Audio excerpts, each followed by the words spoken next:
हमारी hormonal health के लिए हमें कुछ कदम उठाने पड़ेंगे। तो उसमें कई उसके बिंदु होते हैं जिन पे हमें विचार करना पड़ेगा।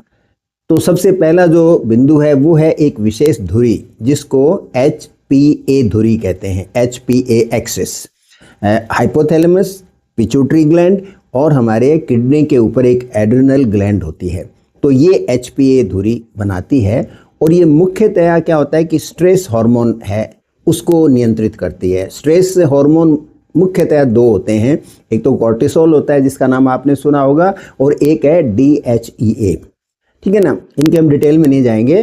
तो अब ये इसको आप एक्टिवेट कैसे करो, स्ट्रेंथन कैसे करो, इसको मजबूत कैसे करो, स्थिर कैसे करो, उसके लिए एक तो आपका जगने का, आपके सोने का समय तकरीबन स्थिर होना चाहिए, रोजाना बदलता नहीं रहना चाहिए, एक बड़ा इंपॉर्टेंट है।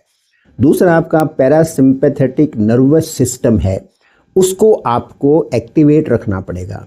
पैरासिम्पैथेटिक नर्वस सिस्टम क्या करता है, एक तो आपको कूल डाउन करता है, एक ये आपकी एनर्जी को कंजर्व करता है, ये आपके ओवर थिंकिंग है, एग्रेशन है, उनको स्लो डाउन करता है, ये शरीर में नवनिर्माण में सहायक होता है। ये पैरासिम्पैथेटिक सिस्टम का मुख्य काम है। अब इसको एक्टिवेट कैसे करोगे, आप एक तो स्लो ब्रीदिंग, जल्दी जल्दी सांस नहीं लो, स्लो ब्रीदिंग रखोगे आप। और इसके अलावा जैसे आप पूजा कर सकते हो, मेडिटेशन कर सकते हो, और या फिर आप प्रकृति के अंदर जाकर प्रकृति का अवलोकन कर सकते हो। तो इन सब से आपका पैरासिम्पैथेटिक नर्वस सिस्टम एक्टिवेट हो जाएगा।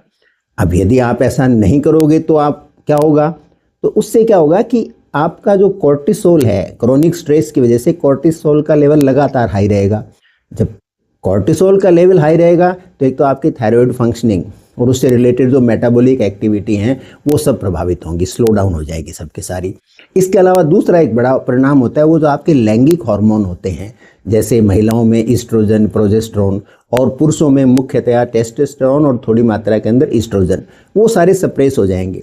तो उसकी वजह से आपके शरीर में कई तरह के आपके मानसिक और शारीरिक विकार पैदा हो जाएंगे। और लगातार स्ट्रेस हार्मोन हाई रहता है तो उसकी वजह से आप जानते हैं कि तनाव का क्या परिणाम होता है लॉन्ग टर्म के अंदर, तो आपकी क्वालिटी ऑफ लाइफ बहुत अपसेट हो जाएगी। तो इसलिए आप ये जो ऊपर मैंने 2-3 तरीके बताए हैं उनको आप अपनाइए, सो दैट आपकी हाइपोथैलेमस, पिट्यूटरी, एड्रिनल जो धुरी है वो स्थिर हो जाए, दृढ़ हो जाए और आपके जीवन में गुणवत्ता का विकास